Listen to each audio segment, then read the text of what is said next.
March '84, I brought in the Road Warriors. So you brought them in. They were as green as hell, 280 pounds, and they've been running over everyone on Atlanta TV in 2 to 5 minutes.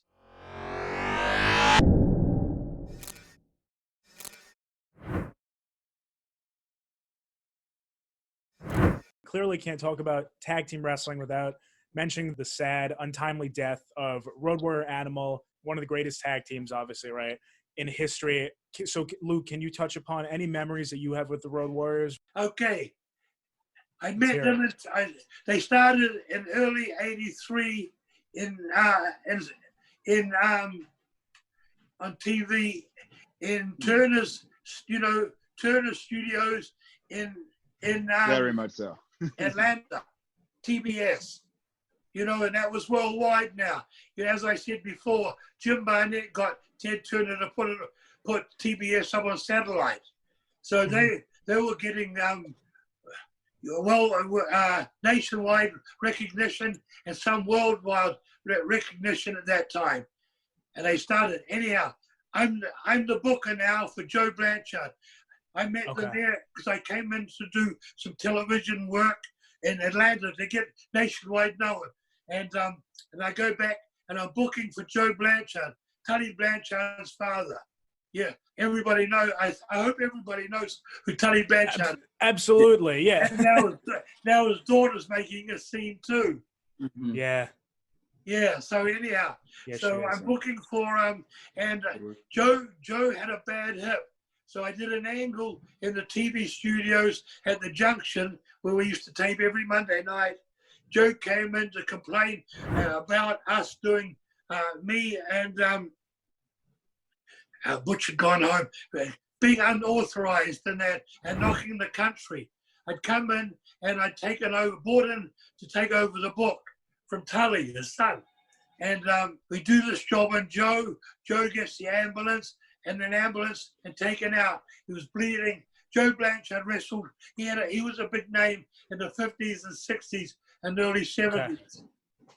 Anyhow, he was carried out, and then when he came back, he started trying to get teams. Tully, they were going to fire us for what we did to the owner, and then Tully got up and says no. He said they did a thing with Joe and him, hospitalized, and he said, let's bring in people to teams. So I bought it about March '84. I bought it in the Road Warriors. So you brought them in. They were as green as hell, 280 pound, big, hung up kids. They were kids and a bulk, and they've been running over everyone on Atlanta TV in 2 to 5 minutes, or even 3 minutes, just mowing them over. Here they are now. I told Paul Ellering we've got to get at least 15 minutes, otherwise we'll the people, money-wise. So they come in, and they weren't used to working. They thought they were the heels, and they said, don't worry, we'll be heels. And I said, we're the heels here because we are hated here. We done their usual thing. We pushed the state of Texas down the toilet with a New Zealand flag, the map of Texas, and we really brutalized the state of Texas, calling it the latrine of North America. North America, in other words. Anyhow, that's what we did in every territory we went to.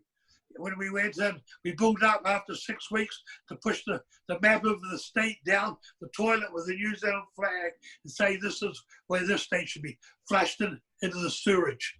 So we had a lot of heat. When we came out, they got cheered and we were hated.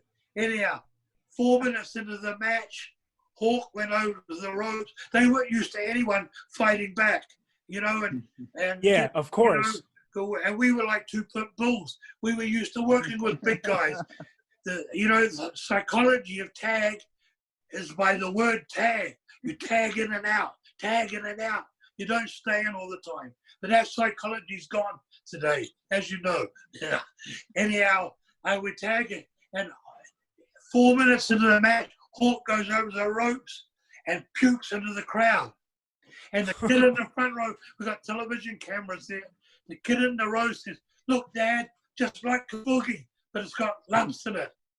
Kabuki was the Japanese guy that blew out the green and yellow, snake.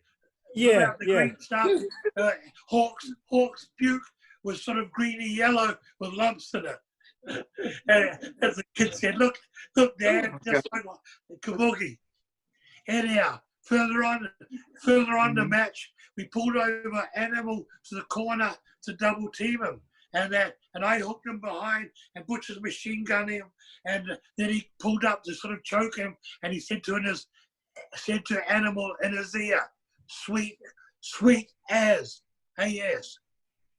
Animal thought he said sweet ass. And he hulked up and started swinging haymakers. I just stuck one. These were knockout punches. He sweet as in New Zealand means, everything's going okay. You're happy, everything's going okay. And he was so young and macho. And he wouldn't. I get. Oh man, I can see that going over bad. Every time we saw each other, and then on the road till just recently, because I've been sightings with Animal, and it was on the Vice about Hawk with Animal, and I've always always brought that story up, about that. Mentioning our incredible sponsors, Wrestling Pins. Go on your phone, order some Wrestling Pins, and type in RRR15OFF upon checkout to get yourself 15% off, courtesy of Rewind Recap Relive, of course, your next Wrestling Pins order. Go to this link right here or in the description box below, and I'll see you soon. Message Daddy, Boogie Woogie Man feel good. I tell my people, my brothers and sisters, don't you dare miss online. Rewind, recap, relive. Oh yeah.